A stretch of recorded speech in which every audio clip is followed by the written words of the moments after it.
Did one family feud just become the biggest meltdown in reality TV history? It all started with a mic ripped from a dress, a stare that could cut glass, and Toni Braxton storming past stunned security guards as Tamar's voice exploded across the parking lot. That first minute alone torched every plan producers had for a feel-good season. What was supposed to be playful bachelorette games for Tawanda's wedding became a minefield of broken promises, shattered truces, and sisters ready to burn every bridge if it meant winning the last word. Producers thought they could book a quiet vineyard for heartfelt mother-daughter bonding scenes, but now those wine glasses gather dust in an empty set because nobody dares bring Toni and Tamar within 100 feet of each other. The sisters once promised Tracy they'd keep things calm after her passing. Toni still treats that oath like holy scripture. But Tamar? She shredded it like yesterday's tabloid. When Toni tried to remind her why the piece mattered, Tamar fired back with a gut punch, accusing Toni of loving her image more than her family. Then she dared her to leave. And Toni did, sending producers sprinting through the Atlanta night trying to corral the show's biggest star. Into this chaos walked Ashley, Michael Braxton Jr.'s ex-daughter, armed with therapy notes and decades-old secrets. She claimed an older Braxton partner sent vile messages to her when she was underage. At first, her aunts comforted her with tears and hugs, but that empathy quickly froze solid. Ashley soon felt like the family was turning on her, branding her a troublemaker just for surviving what she never asked for. Tamar, determined to expose everything, invited her on camera. Trina, still haunted by years spent defending her ex-husband, Gabe's betrayals, slammed the brakes. She made it clear. One more minute reliving this nightmare on TV and she was gone for good. Her ultimatum collided with the network's six-figure budget like a car crash, threatening to nuke the entire season. Behind the scenes, the real power struggle was about money. Toni and Tamar scored back-end points and first-look deals on spin-offs, translating to bigger paychecks and veto power over what made it on air. Meanwhile, Tawanda, Trina, and even matriarch Evelyn had to grind through 2 seasons to earn the same as Toni and Tamar did in 1.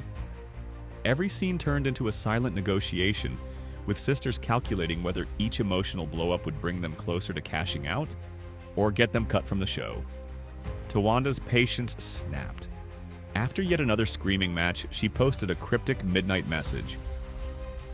"To everyone who's distanced themselves from me, kindly stay there." No names, but the internet connected the dots faster than any gossip site, and within hours, Number Stay There was trending. Fans flooded the comments guessing what final straw broke her calm. Their therapy sessions with a grief counselor spiraled into shouting matches about missed birthdays and silent phones. Tamar clung to her receipts, call logs, text chains, voice notes. She kept them ready to drop whenever someone questioned her version of events. Tawanda begged for empathy over evidence, but Tamar wasn't letting go. Every session ended in tears, with the counselor looking like she'd just gone 10 rounds in the ring. Then Mama Evelyn, the family's moral compass, shocked everyone. On a live stream, she called Vincent, Tamar's ex, no prince at all. She described a man who drained her daughter's joy, a side the public never saw. Fans gasped. Tamar looked like someone pulled the floor out from under her. Meanwhile, Michael Sr., Evelyn's ex-husband, issued public apologies for his 30-year-old affair, insisting he'd done everything he could to make amends. Evelyn wasn't buying it. She hinted in her live stream she's writing a memoir detailing heartbreak, near divorce, and the night she nearly ended her life before Faith pulled her back. Fans and Reddit detectives began wondering if Evelyn was quietly the puppet master all along. They unearthed old moments when Evelyn praised one daughter while sidelining another, a pattern they said pitted sisters against each other like pieces on a chessboard. Some theorized that decades of competition weren't accidents, but fallout from Evelyn's subtle moves, sparking conspiracy threads thousands of comments deep. Meanwhile, Tawanda's wedding plans went from dream to disaster overnight. She'd pictured candlelight and violins, an intimate gathering. But contracts revealed the season had to end with her vows or the network would owe millions.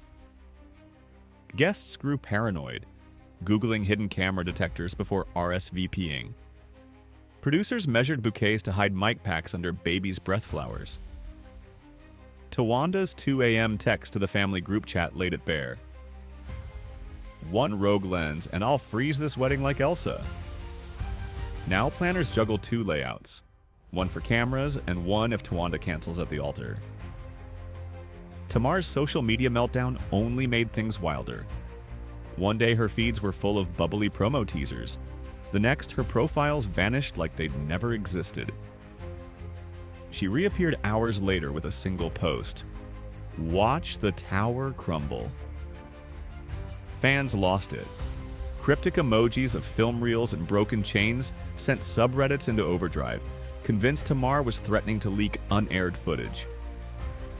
Network lawyers rushed cease and desist letters out before their first coffee, fearing Tamar might flip the switch on unreleased scenes she could legally own if producers breached her safety clause. Then came Ashley's subtle TikTok that ignited a digital firestorm. Internet archivists unearthed years-old DMs showing Gabe allegedly dangling cash and trips in exchange for silence from underage girls. Screenshots spread like wildfire. Whistleblowers emerged, swearing they'd filmed Gabe making vile promises over FaceTime. They posted flight itineraries, PayPal receipts, and more. Trina, who hoped she buried this nightmare with Gabe's passing, was forced to relive every painful accusation. Family lawyers scrambled to block any footage referencing Gabe, but producers, sensing a ratings jackpot, kept digging. The darker it got, the more the internet couldn't look away. Meanwhile, production costs soared. Call sheets read "on hold" in screaming red letters, burning $30,000 an hour in idle staff and rented gear. Insurance agents reminded executives that repeated shutdowns triggered premium hikes larger than some actresses' entire paychecks. The network had already prepaid for Bailey Villas to film Tawanda's honeymoon. With drone crews on standby, every delay torched more money. Desperate execs offered the sisters everything: double appearance fees, first-class spa weekends, even private stylists. Toni locked her trailer and demanded a public apology from Tamar before stepping back on set. Tamar shot back that she'd never apologize until the family admitted she alone told the truth. Tawanda, mentally checked out, refused to mediate, saying her mental health was on strike. Producers scrambled. One grip joked they'd finish the season with sock puppets if the sisters didn't show. Nobody laughed because, at this point, puppets might be cheaper. Executives pitched a scorched earth reboot. Strip the cast to Toni and Mama Evelyn. Toss in celebrity cameos, maybe a weekly duet. Early focus groups loved it, but legal slammed the brakes. Any unsanctioned spin-off still required contracts with every Braxton. They'd all get paid and hold veto power, meaning the same chaos under a shinier name. One VP suggested animated avatars to dodge likeness rights, only to remember Toni owns her vocal masters and could literally mute her cartoon self. Fans picked sides like a sports championship. Team Tamar celebrated her raw honesty, posting clips of her most explosive moments. Team Toni championed elegance, looping slow-motion edits of her dramatic exits over heartbreak anthems. Team Tawanda shared mental health memes and boundary-setting quotes. Reddit threads read like courtroom briefs, dissecting who started which argument, citing episode timestamps. YouTube reactors went live, reading body language and racking up super chats faster than Fight Night scorecards. One analytics firm estimated Braxton hashtags were rivaling major pop star feuds for traffic. Even rival showrunners admitted Braxton production meetings felt like UFC weigh-ins. Security doubled. Medics stood by. NDAs grew thicker than phone books. A cameraman confessed filming Braxton family scenes made housewives look like preschool drama. Yet beneath the meltdown sits a legendary discography. Toni's voice defined 90s heartbreak. Tamar's range could bend steel. Critics plead on podcasts, close the cameras, open the studios. But reality TV pays more than music royalties, and everyone knows it. Tony says she'll finish the season, then disappear on tour. Tamar hints at a new spin-off showing her side. Tawanda swears she'll show a beautiful wedding, but not another second of sibling mind games. Trina's eyeing a cooking line, determined to protect or bury Gabe's memory based on which path best shields her brand. Production's set to resume next week. Insiders say call times are staggered so Tony and Tamar won't cross paths. Mediators will lurk on standby, but nobody's confident. One off-script comment could send everything crashing down. So where do you stand? Is Trina protecting herself or hiding from hard truths? Is Tamar a champion for honesty or the biggest agent of chaos? Is Evelyn a wise matriarch or a secret puppet master pulling every string? Drop your take below, smash that like button, and don't forget to subscribe for more wild breakdowns of Hollywood's messiest dramas. Because one thing's certain, this Braxton saga isn't anywhere near its final chapter, and the next twist might just rewrite reality TV history